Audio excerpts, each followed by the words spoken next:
Okay, and welcome back to another episode of the Dead 3 Coaching Show. I am privileged yet again.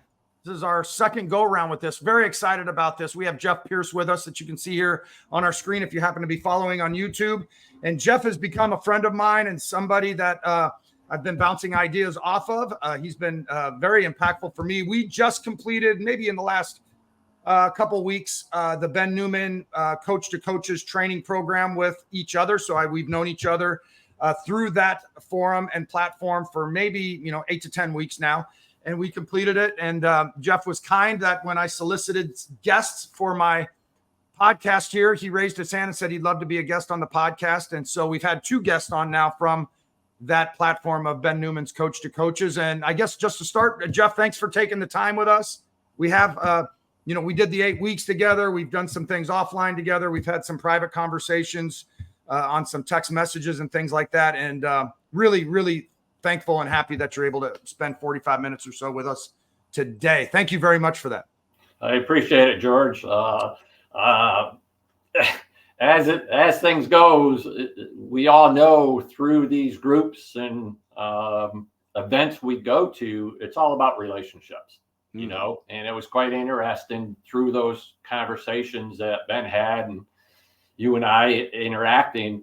We find out you coached youth sports. I spent 20 years coaching youth sports. So we definitely have some commonality into our passion of helping others, and especially helping kids. As I say, kids at my age is up to 40-year-olds. So right. It is funny how I still use the word kids, and my wife will say, that person's 30 or 35 years old. And I'm like, kids, right? So, to jump into, because we've talked offline a little bit, and super interested in your story and your perspective and your wisdom and everything that you're accomplishing and how you're going about it. We did just visit, 10 or so minutes offline, and there's a lot that I really admire about you just through the 8 weeks with Ben, but also just kind of offline. And I kind of mentioned it, 10 or so minutes ago, but it was like, you are definitely proceeding with action. You know what you would want to be doing and how you want to be doing it. You're rallying the resources around maybe how to do it better. You said, hey, my weaknesses I hire out for. So you're hiring different people to execute on things you may not be as strong as.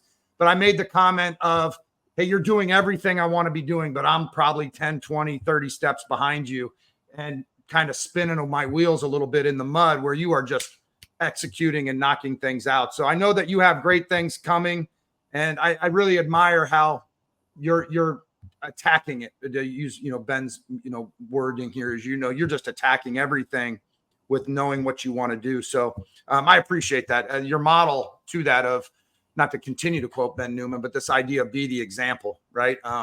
You want to be the example to people that you're leading, but even those around you that that are just observing, I guess, or trying to be inspired. I appreciate that example that you have for me and for the other people that were part of our group. So I appreciate that.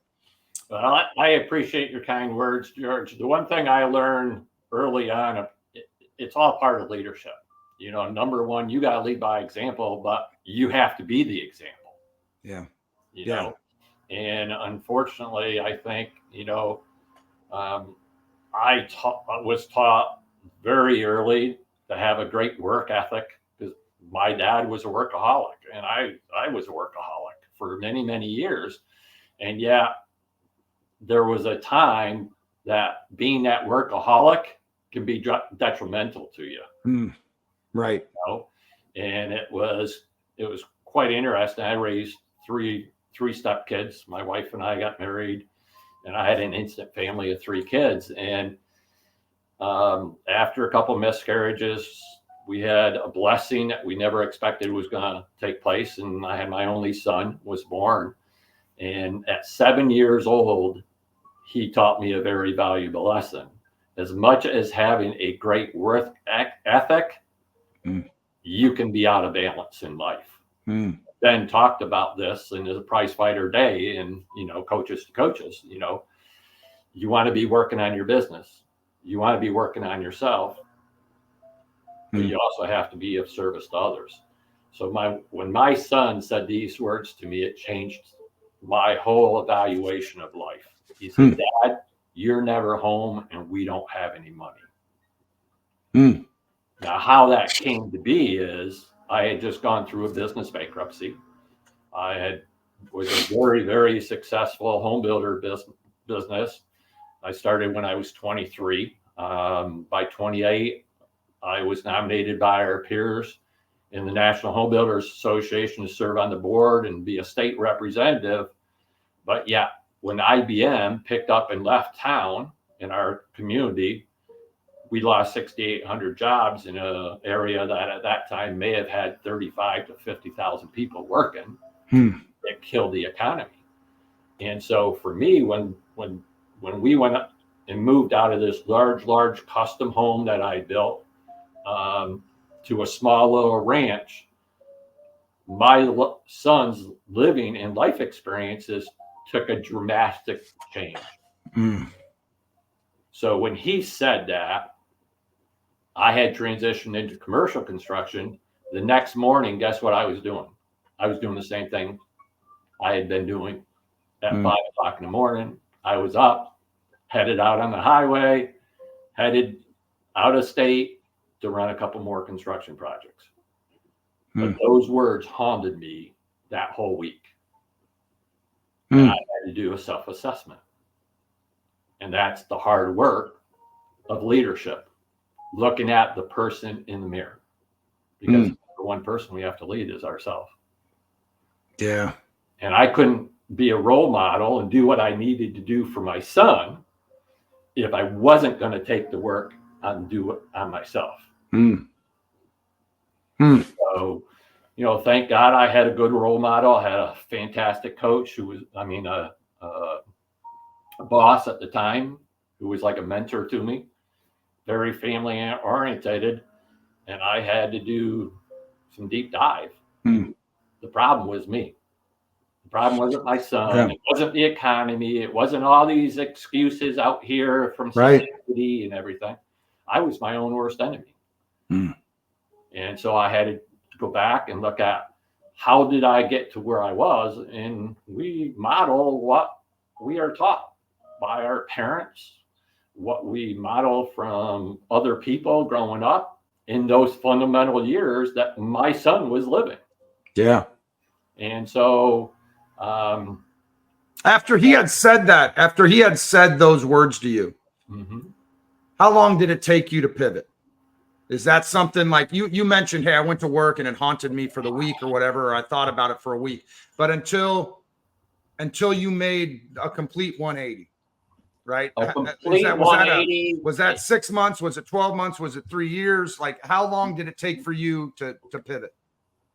I did about 2 to 3, 4 months of hard work, hard analysis. That Friday I came home, and after he went to bed, I said to my wife, I said, we need to talk.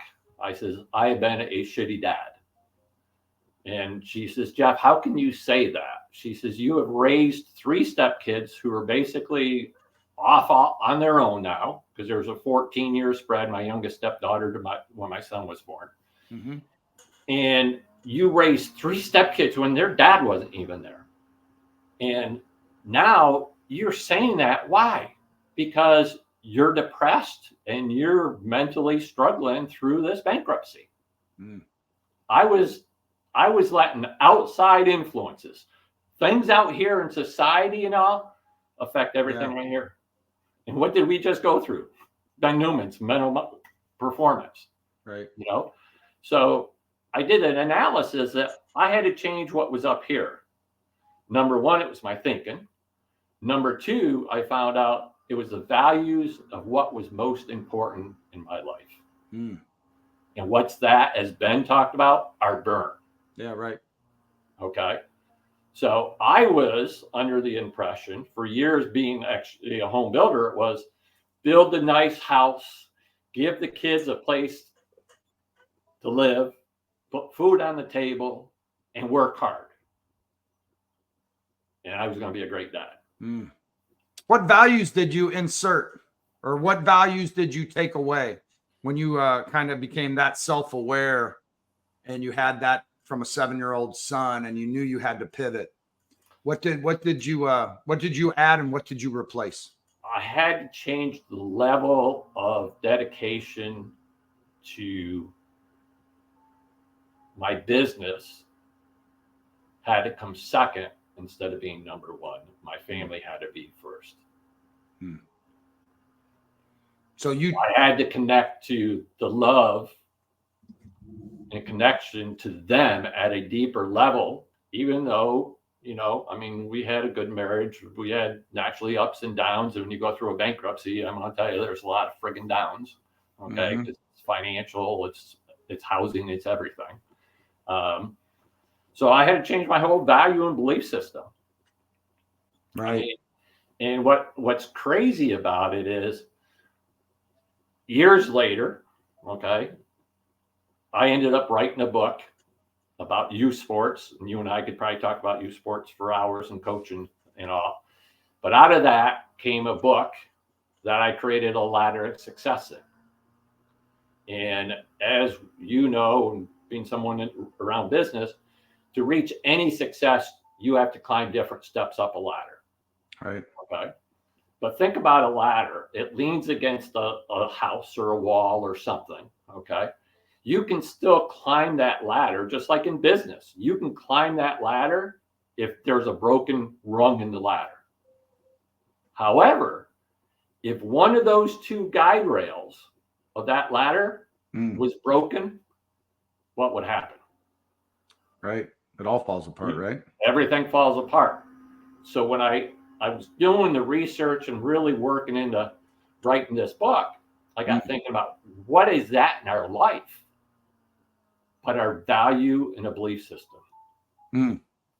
And that was a magic moment that I realized that's what I had done when I made the transition because of the words of a 7-year-old. I had to change my value, my belief system to get to the next level. And when you really think about it, all your coaches at high levels, they talk about what's your belief in yourself? How are you going to get to the next level playing sports? How are you going to get to the next level in business? You have to have a level of belief system, and you have to have values, or as Ben talks about, the standards that you live your life by to get to the next level. Yeah. That like I'm 51, and that is I was listening to Ed Milet this morning. I went for a walk / run, and he was talking about how his his limitation that he has, and he didn't use the word limitation, but the thing he struggles with is that he doesn't feel he's worthy of these different things, and that's what cripples him a little bit. The negative talk, the limiting belief, I don't have these resources, or I'm not good enough. People are laughing at me. They're going to figure out I'm a con, all that sort of stuff. And as he was saying all that, I was like, man, that is me. That is me. Right. And so, but that is like, I have some books around the corner that I'm reading. And one is a book I maybe had the longest. It's traveled with me forever. It's Awaken the Giant Within from Tony Robbins. And, that's probably the first place I heard the phrase limiting belief. Well, I'm going to tell you, Tony's work is what got me through that bankruptcy. Okay. Yeah. And because that was in 1999, I believe. In 92, my son was born. It was about a year or two before that. I bought Tony's, I can't remember the name of the program, on cassette tape. Yep. Right. Okay. Yeah. I was traveling, doing commercial work from New York, Pennsylvania, Jersey, through the whole Northeast. And I would listen to those tapes hours and hours and hours and hours. Yep. And that was Tony's tips and tools and guidance through that program is what helped me get over that. And that was, why I feel that personal growth has got to be a lifelong commitment. Yeah, 100%. And unfortunately, I don't think that there's enough conversation that we need to be a an everyday learner to the day we die. Yes. So what would you say? I mean, because I feel like you don't seem to from somebody on the outside. I don't know you well other than, some time with Ben Newman.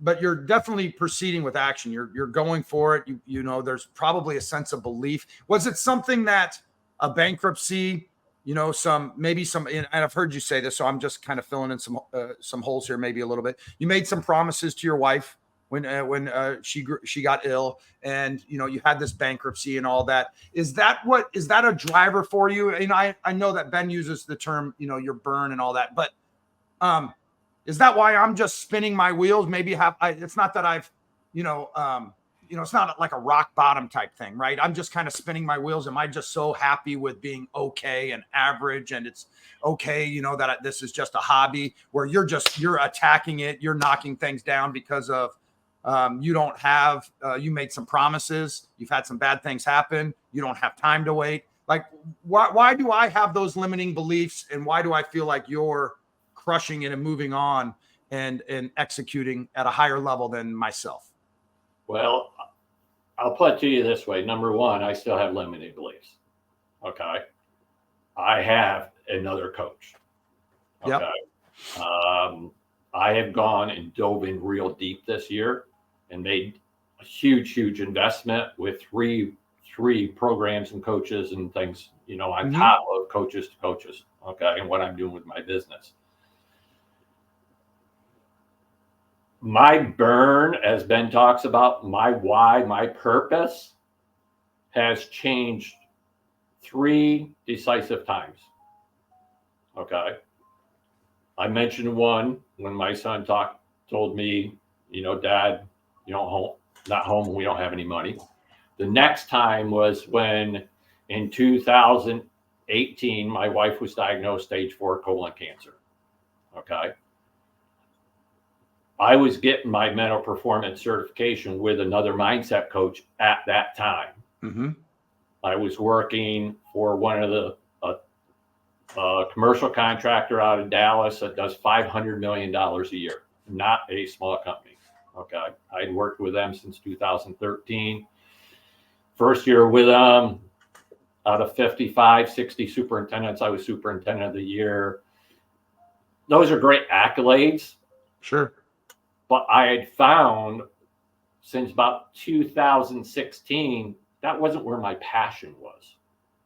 When we went on the road, my wife retired and we started traveling across the country for me to build and remodel, 100, 200,000 square foot buildings. I had stepped away from coaching kids. That's my fulfillment. Coaching, helping, mentoring. Okay. And so I was finding myself 2013 to 2016, I was helping these guys on a job site that would come in with, I could see their demeanor was different, say today, than it had been for the last week. And so what I do, I just start a conversation. Hey man, something's off today. Is there something I need to help you with, or, you got something you want to talk about? Right.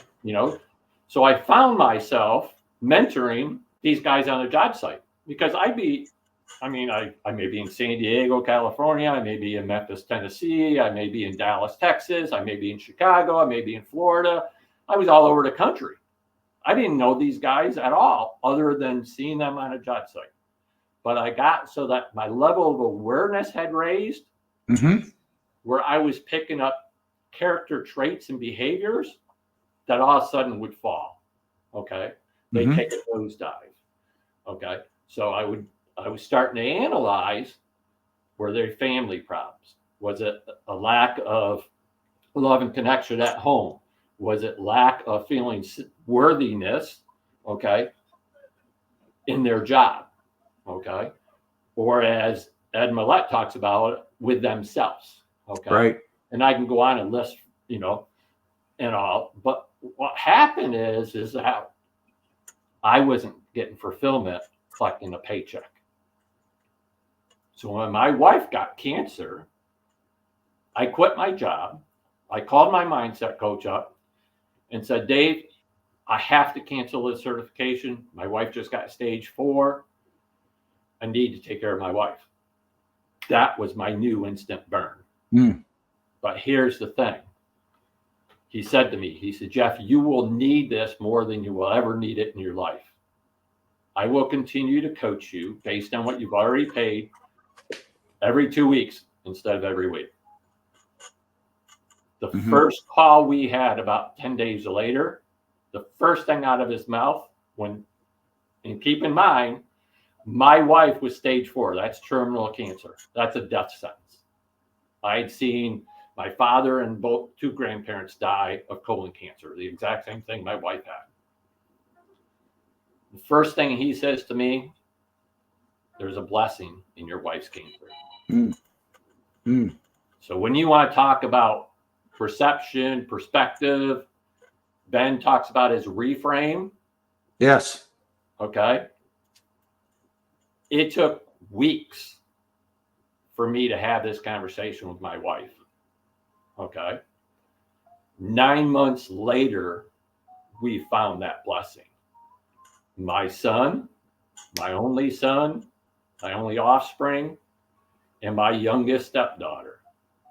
My son was 24. My stepdaughter was 38. We had got all 4 of our kids in for colonoscopies. Now, you want to fight the insurance system to get a colonoscopy on a 24-year-old. It was a battle. Both of them had polyps removed with the cancer gene. I get chills every time I tell this story. That's the blessing for my wife's cancer. Right. And as we talked about, I think last time you and I just chatted individually, she did not have a great battle with cancer. 4.5 years. Her goal was to make it to 5 years, but her last 19 months, she went through 21 procedures, had 3 external biliary drain bags that needed maintenance and dressing every day. I did all that. I had gone back to work. I was actually working when she's going through this stuff. We were living in Dallas, Texas. Her main treatment was in Memorial Sloan Kettering, New York City. And she'd get running a fever. I called New York up. She needs to get here, gets to do a treatment center in Dallas. Most people don't survive 1 bout of sepsis. She survived 7. Wow. So her burn, her strength to fight that disease the way she had to fight it and to fight to live and get through sepsis was knowing that her 2 kids wouldn't have cancer in their 20s and 30s. Right. Okay. Yeah. The week, and you referenced this earlier, so I'll touch on it for our listeners so they understand. The week before my wife passed, we had been talking about hospice. We knew things were really, really bad. And she says, Jeff, I need you to make me a couple promises. And I said, honey, the only promise I'm going to make to you is I'm going to take care of you forever. She says, no. She says, I have, and she never swore. And she says, I have effed up your life for 5 years. I said, no, you didn't. Cancer did. It's been a great learning experience for me. I think we actually end up tighter in our relationship through everything we've been through. I mean, we would give her IVs while we were making a 24-hour nonstop drive from Dallas, Texas, to New York, because she was fighting sepsis. I'd give her IVs on the highway, hang up an IV bag in the truck, and we'd get back in the road and drive. See, when you go through those life experiences, your perception and perspective of who and what you do definitely changes. Yeah. So that was my burn. So when she said to me, she says, you need to make these promises. I says, but you're still her, honey. She said, no, I need you to promise me.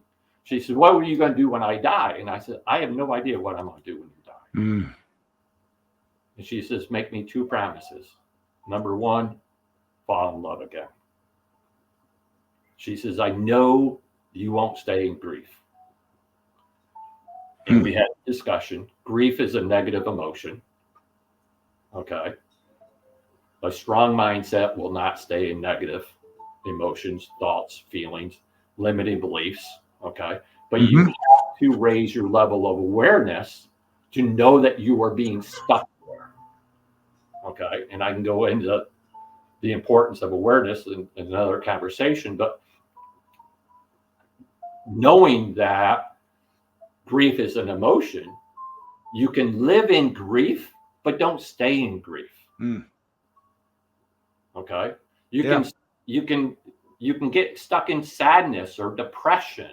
Okay. Any negative emotion, but you have a decision that you can make to make, as Tony says, make your move, change your state. Okay. Right. Deep within inside what is important to you, that why or purpose to get to that next level of where you need to change your emotional beliefs, emotional feelings, to what is your belief system and your value system to not stay there. Yes.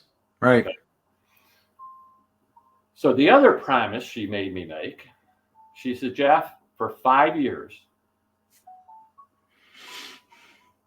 you have started a podcast. You've had great progress with your podcast. You stopped your podcast because of chemo and travel and everything. She says, you got podcast guest appearances you've canceled.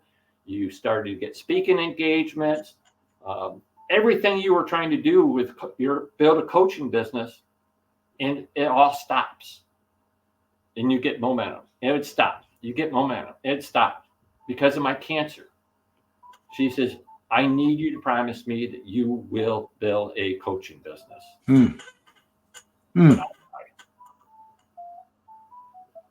Because we had many, many discussions. Yeah.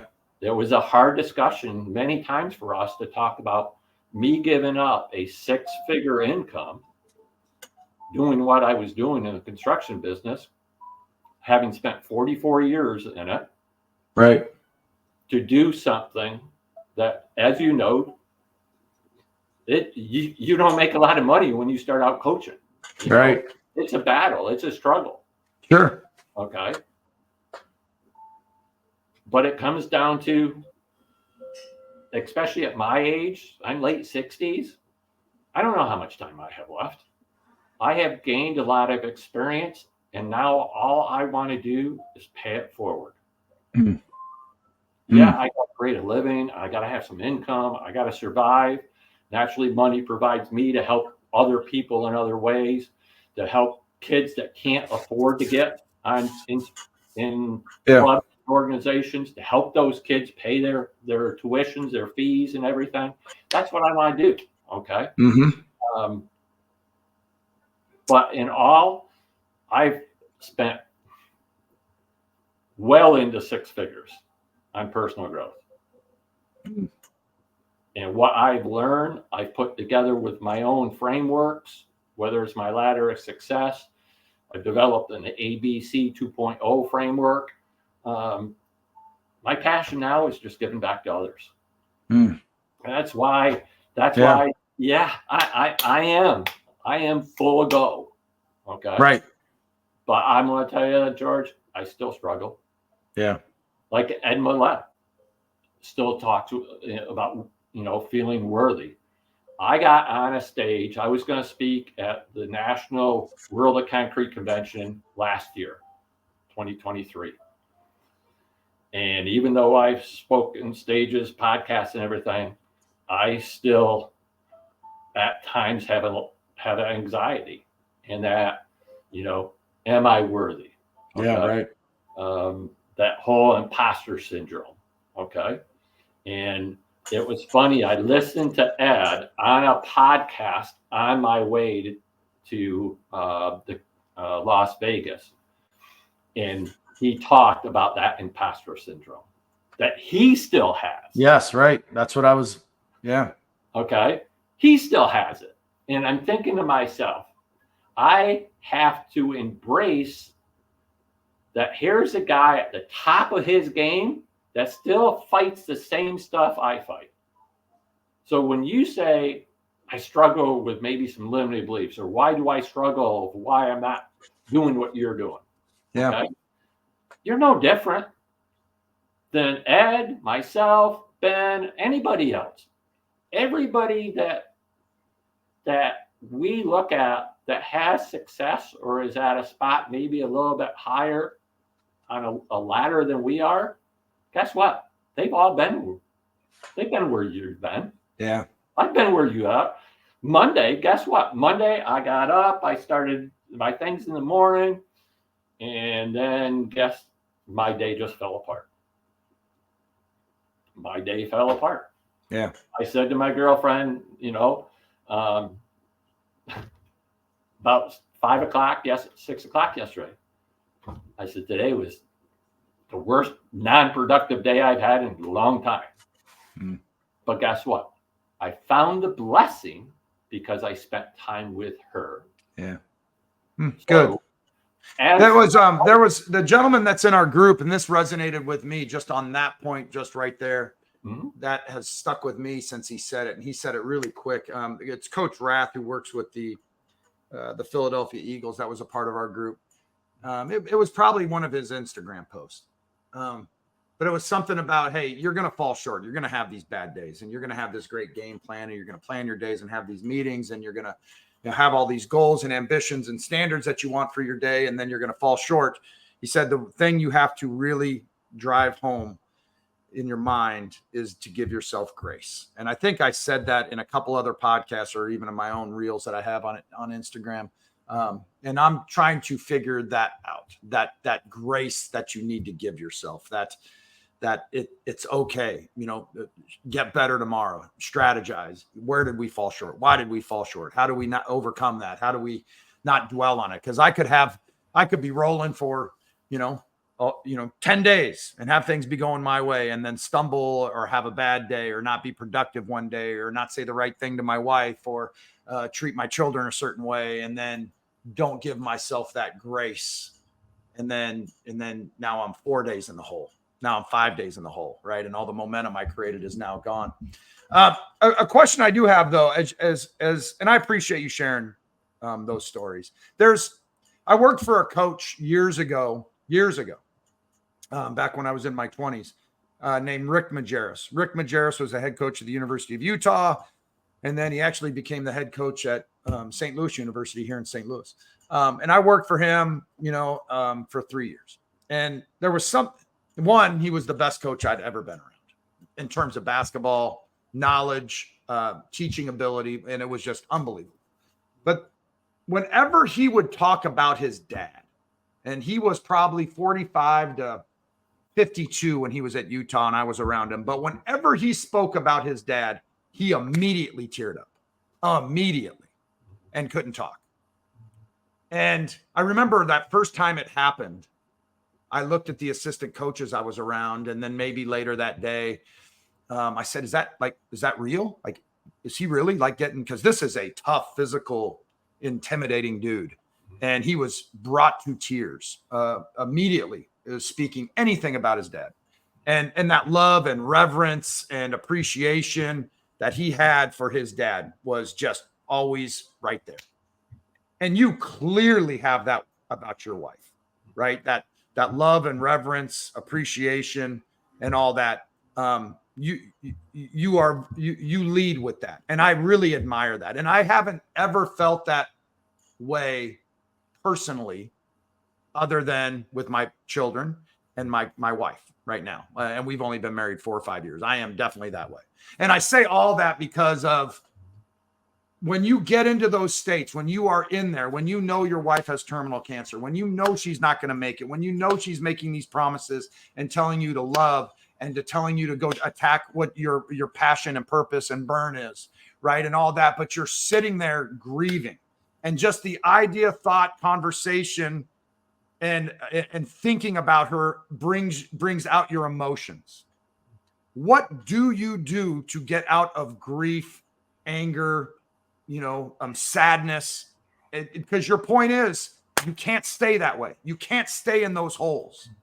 And you wear it on your sleeve how much you loved your wife and what she did for you and what she provided. And I think that's amazing. And I would do the same with my wife. When you tell those stories, though, I'm sitting there saying, how would I pull myself out of those holes if I lost my wife?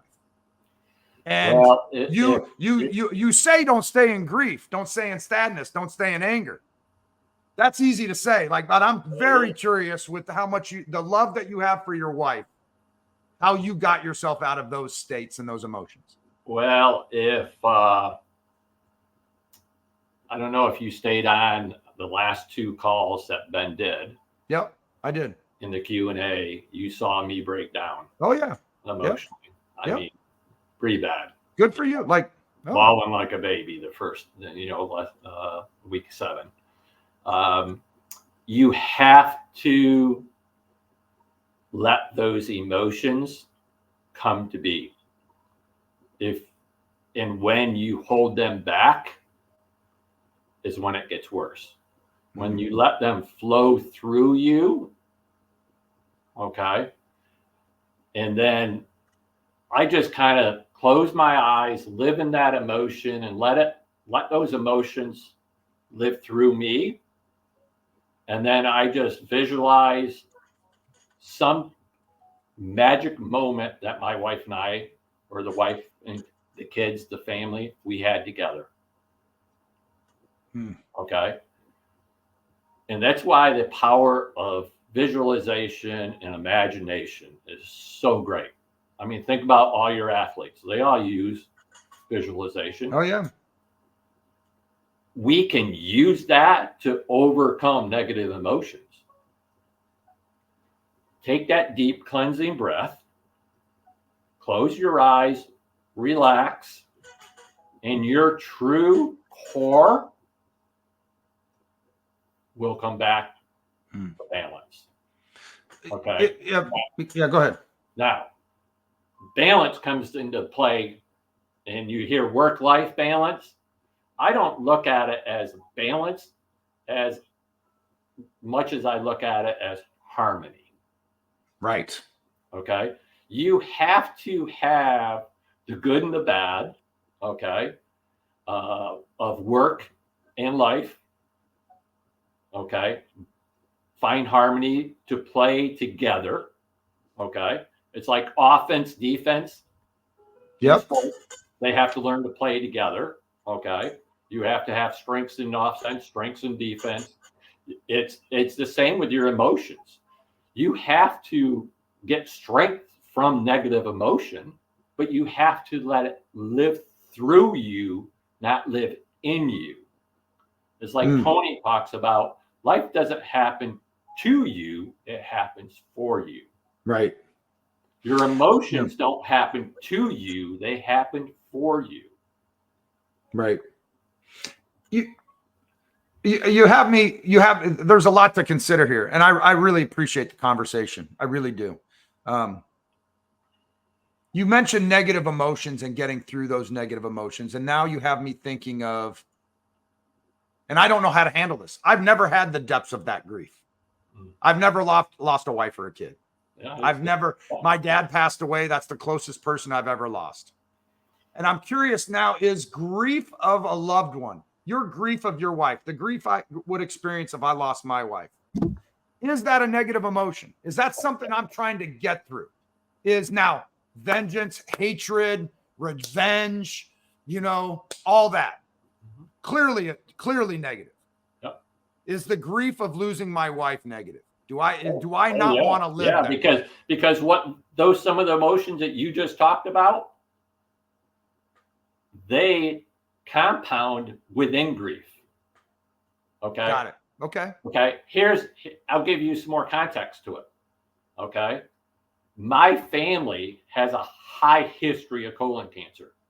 My wife has none. No history of colon cancer in her family. She would never have a colonoscopy. Okay.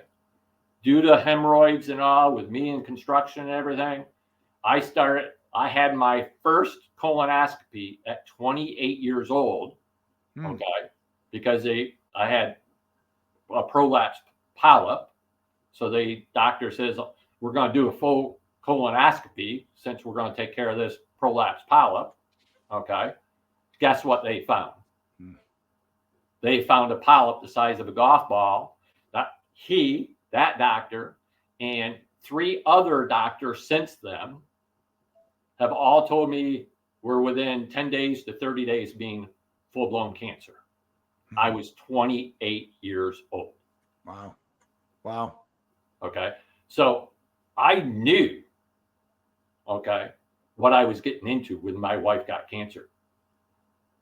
And you don't think those 168 days that we spent in a cancer ward, or my wife sat and laid in bed in ICU with drain tubes and everything, that those thoughts didn't go through my head. And especially when she passed, why her?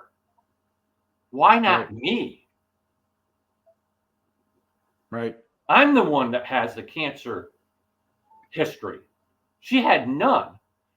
She is a woman that worked with disabled kids and gave her life to kids for peanuts.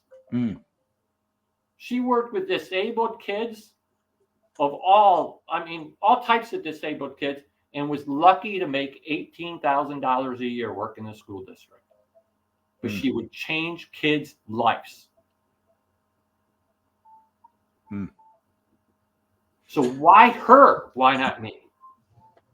So you were in that hole for a bit of anger, resentment, frustration, vengeance, like all of that. But I appreciate, I'm here to learn, and hopefully I ask questions that, that take me to another level. But that idea that grief is a negative emotion, in that it could facilitate those other ones. What do you replace grief with? Blessings of joy that my wife and I got to spend 36 wonderful years together. We had our struggles. Sure. We not only went through one bankruptcy, we went through 2 bankruptcies. 2008 hit us really hard. We lost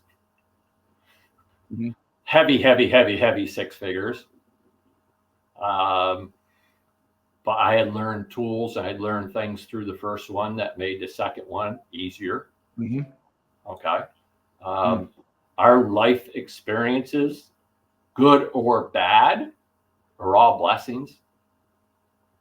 Yeah. And you've heard me talk about blessings many times. Okay. Because we never know when we could be our last moment. Right. What's Up app. I just got a message on WhatsApp app a couple hours ago. A gentleman I'm in a mastermind with, who's maybe mid-40s, just had a heart attack. They don't know how bad it is yet. Okay. Right. My youngest daughter that I told you about that had cancer, she had just been told that she's got to have colonoscopy every year after her wife was diagnosed, after her mother was diagnosed, stage 4. About 3 months, roughly 2-3 months after her mother died, her husband had a stroke, early 40s. Wow. You never know. Right. How old is your son now? My son right now is 31. So 31. So a 7-year-old says, "Hey, Dad, you're never around and we don't have any money." What's the 31-year-old say now? Well, I'll just give you a quick synopsis. That conversation that he said to me changed the way we lived our life. And that comment was in regards to him showing no interest in go-karts when we were at the mall for a Pinewood Derby event. Okay. That Friday that I came back home, that I had a conversation with my wife, that conversation was, not only did I feel I was being a lousy dad, I was being a lousy husband, but I had to change. But one way or the other, we were going to find a way to get one of those go-karts, and we were going to go racing. But we were going to do it for 2 reasons. Okay? 2 reasons. And it wasn't about winning. It's just like kids playing sports. It's not about winning. It's about what they learn. So those 2 reasons was, number 1, to spend time together as a family. Yes. Right. That was the shift. That was that compromise I had to make. I had to change. And the other thing was respect. And there's all aspects of respect, especially with kids at that foundational age. Because guess what? The week before I come home, he had been in the principal's office for something stupid, but he was in the principal's office. Why? No masculinity in the house. Okay. Failure to respect others. So respect was one of those things. Okay. And I've used the value of respect, whether it was with my son, with kids I coach, or with grown men building multi-million-dollar buildings. Respect has always been a value that's on the board for those guys, just like it is with kids. So we got into racing. At night, he was 8 years old. Fast forward, moved up a few divisions. We had a few good years in construction. We bought a Class A motorhome, had the race trailer, had 3 cars at this point, racing 2 different divisions. We were enjoying life. At 12 years old, he started running Legends cars with adults doing 100 miles an hour. Oh, wow. At 16, he got wrecked by a kid, late 20s, who had been racing for 10, 12 years, wrecked him at the end of a front straightaway, turned right into him, put him in a concrete wall at nearly 90 miles an hour. The next day he came to me, he says, Dad, I will never be able to repay you and Mom for the time we have spent together and what I have learned from racing. You have told me I should start a lawn care business. I need to go do that. Can you help show me how? I have goosebumps through my whole body. This is the trickle down effect from a 7-year-old. Yeah. Okay. Fast forward. He started that lawn care business at 16. At 19, from that lawn care business, he was mowing a commercial property for a commercial storm repair company. He started selling storm repair damage. He had just graduated college. He bought his first house and paid cash. We took this ranch and we had raised the roof on it to make it a bigger house. He's selling storm damage and doing work on this house till 1, 2 o'clock at night by himself. Wow. He didn't want me around. Dad, you teach me and tell me what I have to do, and then I'm going to work at night and get stuff done. Okay? About 3 months into that, his sales manager said to him, he says, Kyle, he says, I want to let you know, he says, your name's come up. Rich is going to build a insurance adjuster business. You may be approached about it. He got an invite to the company's corporate meeting day after New Year's, and he got pulled into the CEO's office. Kyle, we want you to get your private insurance license in the state of Hawaii. At 20 years old, in 10 days, he got the highest grade out of 6 other people in the company. In 10 days, these guys all had, and women had, 30 to 45 days to take that same test. There's only one woman that passed it. Every one of those guys failed it. He passed the test with the highest grade in 10 days. In another 10 days, he sold his lawn care clients list. He sold his house, which wasn't even completely done. And he sold his truck and moved to the state of Hawaii at 20 years old. Wow. Wow. Now, guess what? Before this call, I just had a conversation with him. And I mentioned to you earlier, I leave on Thursday morning to go to his house. We are on phase 2 of totally remodeling another house because they have their first child coming. Wow. Man, that's a great story. He is now, and actually on that call, he said, Dad, he said, I got 300 hours in 3 weeks. I said, then you need to take a night off.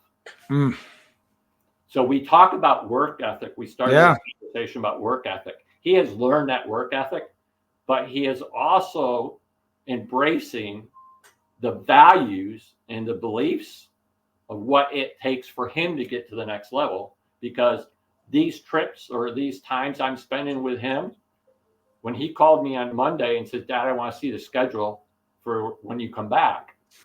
But remember, I don't want you to do this, this, and this without me being there because I want to learn how to do it. That's great. That's a great story. Now, 9th grandchild. Good for you. So to wrap it up a little bit here. I really appreciate this conversation. Like, what a great, I'm 51 and, you know, I'm not 31. I'm still learning, but what a great example you are and great takeaways for me as a husband and a father of 3 kids. You know, what great lessons for, what a great story and journey from your son being 7 and saying, this is how I see you, Dad, to now I'm 31 and this is how I see you. And this is what you've helped me become. And your other, you know, your stepchildren and what you mean to them and what you've been able to provide them. And obviously the 35 plus years of marriage that you had to your wife. So what a great example for everybody. My story is that I never wanted to get a colonoscopy. Didn't want to do it. 50 years old, was rolling in. And my wife said, you're doing this. And I don't care what you say. And I run with a certain group of guys here. And these gentlemen that I run with would, you know, say there's 10 of them. 9 of them would say, I'm not doing it. But one gentleman who's a college basketball coach, friend of mine, was just very in my face about that. He was like, you've got to do this. And then my wife and all that. And so we signed me up to go get my colonoscopy. And we misunderstood the instructions. And so I was eating, you know, a day before, but we thought I could only eat certain things. So I was eating pasta and butter or whatever it was. But anyway, you're supposed to drink this solution, which is not good in any way, shape, or form. Is this drink that you are supposed to be drinking good in any way, shape, or form? So true. So I was drinking all this the 24 hours before, but before I had started drinking it, I had the biggest pasta plate you could possibly have. So then my wife takes me to the colonoscopy and I'm laying down, and I hate needles with a passion. I do not like needles. It freaks me out. I sweat, I twitch, I borderline cry. I do not like any part of a hospital, a waiting room, or any of that. So this nurse comes in and she puts these needles in my arm, and my wife is literally holding my hand through this entire thing. And then the doctor comes to give me all this other stuff, and he asks me the last time I've had anything to eat. And I said, about 24 hours ago. And he looked at me with wide eyes and he said, we can do this, but if I'm not able to see what I need to see, then I'm going to pull this out and we're done, and your insurance won't cover it and it's expensive. Yeah. So anyway, I say that because I went through all this prep. Of drinking that drink only, and to get needles stuck in my arms only for them to say, go home. And so my wife and I went home and we rescheduled it. And a month or so later, I had to do it all again. And we totally misread it. So that was my colonoscopy. But my wife makes me do that. It is now something I have to do every 3 or 4 years or something. They found stuff, but it is, obviously something you are a proponent of, like men, but women, everybody needs to get out there and make sure they're getting screened and checked, and because you can take care of it. This is something we can take care of, right? And that's the conversation I still have with my son today, because he's been put on the 1 year cycle. And my daughter's on the 1 year cycle. I'm on a 1 year cycle now. I think I'm actually overdue right now, but I'm on, I think, my number 10th or 11th colonoscopy, so I have found ways to get through that prep easier. Let me know. Okay? So let me know in 2 years. Well, it's basically real easy. My prep is nothing. I mean, you just cut down on your salads the week before. There is no steaks, there is no red meat for the week before, and minimize, eat more high fiber and all that kind of stuff. Right. But the thing I want to point out about what you just said is, with that whole experience, that is about like our life.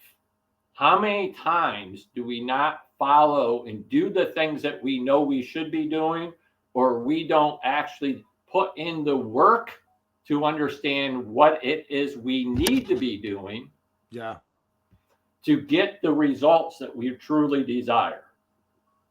Yeah. Okay.